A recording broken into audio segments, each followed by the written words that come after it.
Ashish paper ತೆಗೆದುಕೊಂಡು ಏನೋ ಲೆಕ್ಕಾಚಾರ ಮಾಡ್ತಿದ್ರು. ಇದನ್ನ ಕಂಡ ದೀಪಕ್ ಏನ್ ಲೆಕ್ಕಾಚಾರ ಹಾಕ್ತಾ ಇದೀಯ ಅಂತ ಅವ್ರಿಗೆ ಕೇಳ್ತಾರೆ. ಆದ್ರೆ ಲೆಕ್ಕಾಚಾರದಲ್ಲಿ ಮುಳುಗಿದ್ದ ಆಶೀಶ್ ಯಾವುದೇ ಉತ್ತರವನ್ನ ಕೊಡ್ಲಿಲ್ಲ. ನನ್ನ ಮಾತು ನಿನಗೆ ಕೇಳ್ತಾ ಇಲ್ವಾ? ಏನ್ ಲೆಕ್ಕಾಚಾರ ಹಾಕ್ತಾ ಇದೀಯಾ ಸ್ವಾಮಿ ಹೇಳು ಅಂತ ಮತ್ತೊಮ್ಮೆ ದೀಪಕ್ ಪ್ರಶ್ನೆ ಮಾಡ್ತಾರೆ. ಅಯ್ಯೋ, ಮಾರ್ಚ್ ತಿಂಗಳು ಬಂತಲ್ವಾ, ಅದೇ ದೊಡ್ಡ ತಲೆನೋವಾಗಿಬಿಟ್ಟಿದೆ. ಎಲ್ಲೆಲ್ಲಿ ಟ್ಯಾಕ್ಸ್ ಕಟ್ ಆಗುತ್ತೆ ಅಂತ ಗೊತ್ತಾಗ್ತಾ ಇಲ್ಲ ಅಂತಾರೆ. ಹೌದಪ್ಪ, ಮಾರ್ಚ್ ಎಂಡ್ ಅಂದ ಮೇಲೆ ಟ್ಯಾಕ್ಸ್ ಲೆಕ್ಕಾಚಾರ ಮಾಡಲೇಬೇಕು ಅಲ್ವೇ ಅಂತಾರೆ ದೀಪಕ್. ಆಗ ಆಶೀಶ್ ಉತ್ತರ ಕೊಡ್ತಾ, ತೆರಿಗೆಯನ್ನ ಉಳಿಸೋದಕ್ಕೆ ಪ್ರತಿ ವರ್ಷ ಹೂಡಿಕೆ ಮಾಡಿ ನಂತರ ಅದಕ್ಕೆ ಸಂಬಂಧಪಟ್ಟಂತೆ ದಾಖಲೆಗಳನ್ನ ಸಂಗ್ರಹಿಸಿ ಕೊಡುವುದೇ ಒಂದು ದೊಡ್ಡ ತಲೆನೋವಾಗಿಬಿಟ್ಟಿದೆ. ಹೂಡಿಕೆ ಮಾಡದೆಯೂ ಕೂಡ ತೆರಿಗೆಯನ್ನ ಉಳಿಸೋದಕ್ಕೆ ಸಾಧ್ಯವಿಲ್ವಾ ಅಂತಾರೆ. ಇದಕ್ಕೆ ದೀಪಕ್, ಅರೆ ನಿನಗೆ ಗೊತ್ತಿಲ್ವೇ, ಹೂಡಿಕೆ ಇಲ್ಲದಿದ್ರೂ ಕೂಡ ತೆರಿಗೆ ಉಳಿತಾಯವನ್ನ ಮಾಡೋದಕ್ಕೆ ಸಾಧ್ಯವಿದೆ. ಅದು ಹೇಗೆ ಅನ್ನೋದನ್ನ ನಾನು ನಿನಗೆ ತಿಳಿಸ್ಕೊಡ್ತೇನೆ ಅಂತಾರೆ. ನೋಡಿ, ಮಾರ್ಚ್ ತಿಂಗಳು ಅಂದ್ರೆ ಹಣಕಾಸು ವರ್ಷದ ಅಂತ್ಯ. ಈ ಅವಧಿಯಲ್ಲೇ ತೆರಿಗೆ ಪಾವತಿದಾರರು ತಾವು ಎಷ್ಟು ತೆರಿಗೆಯನ್ನು ಪಾವತಿಸಬೇಕು ಅನ್ನುವಂತಹ ಲೆಕ್ಕಾಚಾರವನ್ನು ಹಾಕೋದು. ಈ ಲೆಕ್ಕಾಚಾರಕ್ಕೆ ಈ ವರ್ಷದ ಆದಾಯ, ಅವರಿಗೆ ಸಿಗುವ ವಿನಾಯಿತಿ ಮತ್ತು ಅವರು ಕ್ಲೇಮ್ ಮಾಡಬಹುದಾದ ಡಿಡಕ್ಷನ್ಗಳನ್ನು ಪರಿಗಣಿಸ್ತಾರೆ.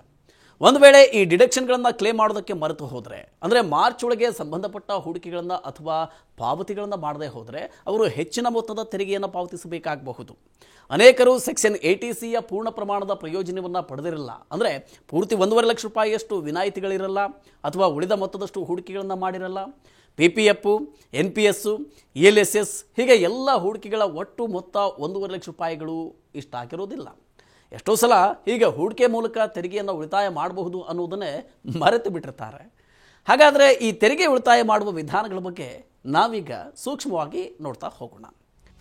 ಯಾವುದೇ ಹೂಡಿಕೆ ಇಲ್ಲದೆ ತೆರಿಗೆ ಉಳಿತಾಯ ಮಾಡಬಹುದಾದ ವಿಧಾನಗಳ ಪಟ್ಟಿಯಲ್ಲಿ HRA ಅಂದರೆ ಹೋಮ್ ರೆಂಟ್ ಅಲೋವೆನ್ಸ್ ಅಗ್ರಸ್ಥಾನದಲ್ಲಿದೆ.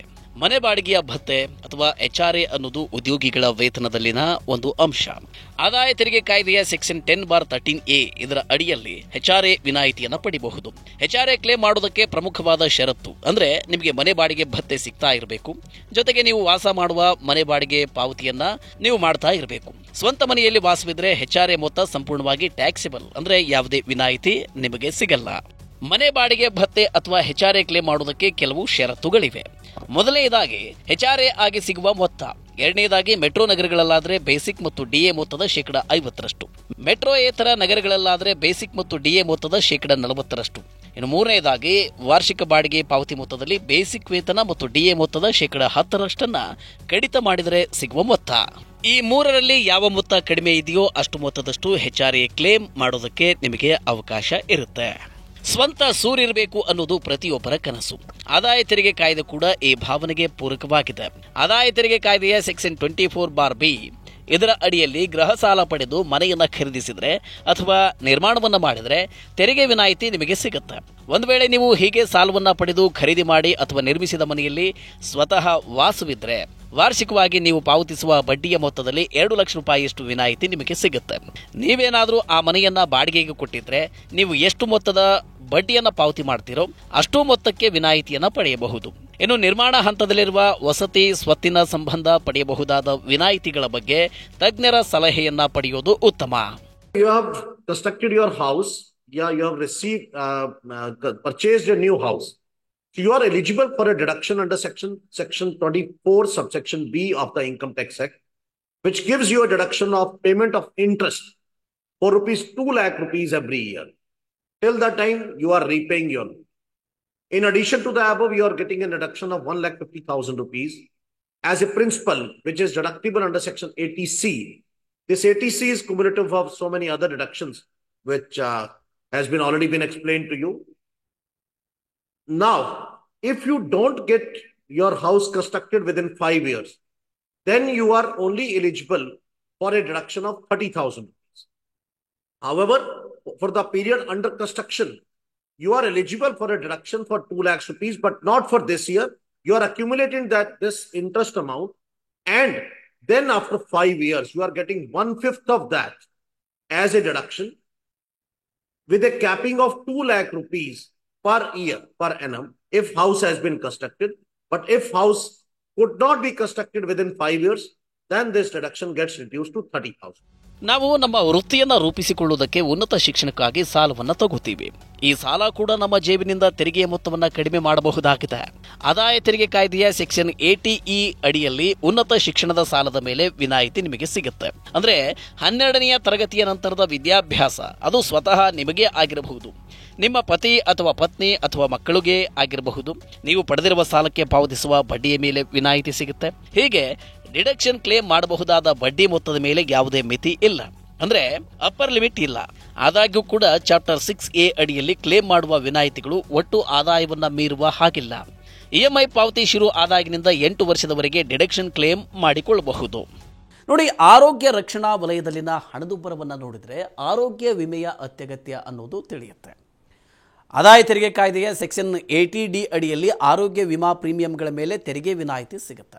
ನೀವು ಸ್ವತಃ ನಿಮಗೆ ಆಗಲಿ, ನಿಮ್ಮ ಪತಿ ಅಥವಾ ಪತ್ನಿಯ ಹೆಸರಿನಲ್ಲಾಗಲಿ ಅಥವಾ ನಿಮ್ಮ ಮಕ್ಕಳಿಗೆ ಆಗಲಿ ಆರೋಗ್ಯ ವಿಮೆಯನ್ನು ಪಡೆದರೆ ನೀವು ವಾರ್ಷಿಕವಾಗಿ 25,000 ರೂಪಾಯಿವರೆಗೆ ಡಿಡಕ್ಷನ್ ಕ್ಲೇಮ್ ಮಾಡಬಹುದು.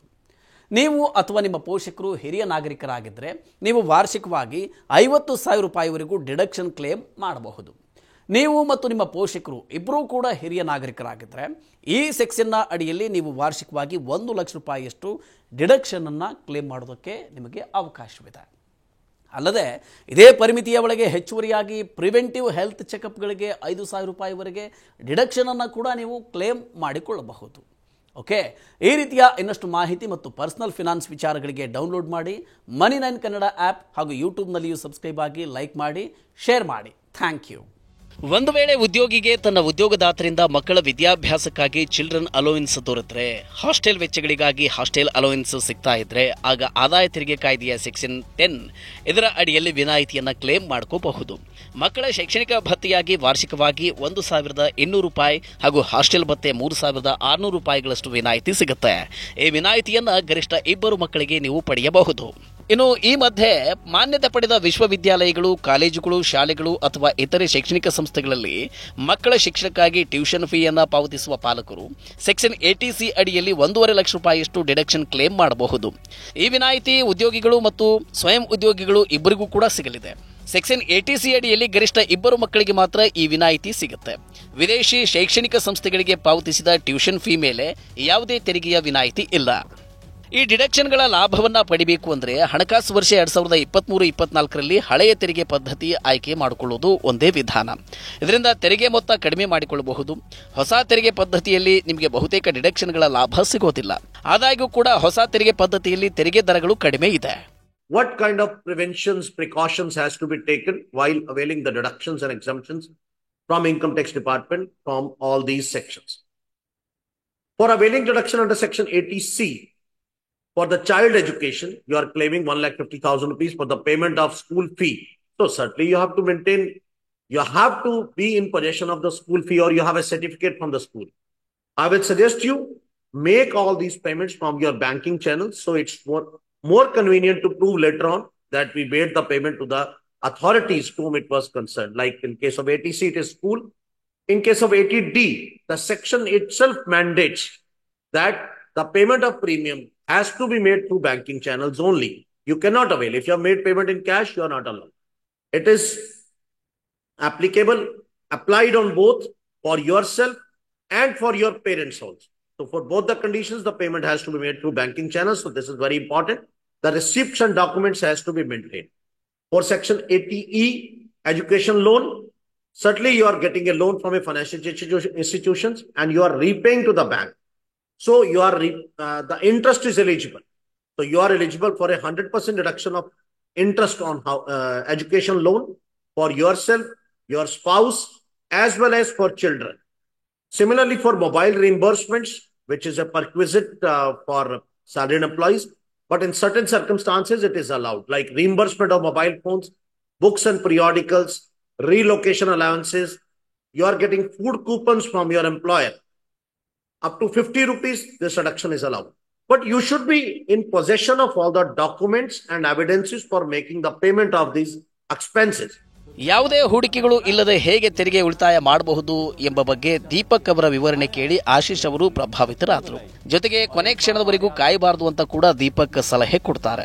ಏಪ್ರಿಲ್ 1ರಿಂದಾನೇ ಪ್ಲಾನ್ ಮಾಡೋದು ಒಳ್ಳೇದು ಅಂತ ಕೂಡ ಹೇಳ್ತಾರೆ. ಅದಕ್ಕೆ ಆಶೀಶ್ ಯಾಕೆ ಅಂತ ಕೇಳ್ತಾರೆ. ಎಲ್ಲವೂ ಕೂಡ ಕೊನೆ ಕ್ಷಣದಲ್ಲಾದ್ರೆ ತಪ್ಪು ಮಾಡುವ ಸಾಧ್ಯತೆ ಇರುತ್ತೆ ಅನ್ನೋದು ದೀಪಕ್ ಅವರ ಉತ್ತರ. ಆಶೀಶ್ ಅವರಿಗೆ ಈ ಉತ್ತರದಿಂದ ಸಮಾಧಾನ ಆಗುತ್ತೆ. ಮುಂದಿನ ವರ್ಷದಿಂದ ಮೊದಲ ದಿನದಿಂದಲೇ ಪ್ಲಾನ್ ಮಾಡುವುದಾಗಿ ಆಶೀಶ್ ಹೇಳ್ತಾರೆ.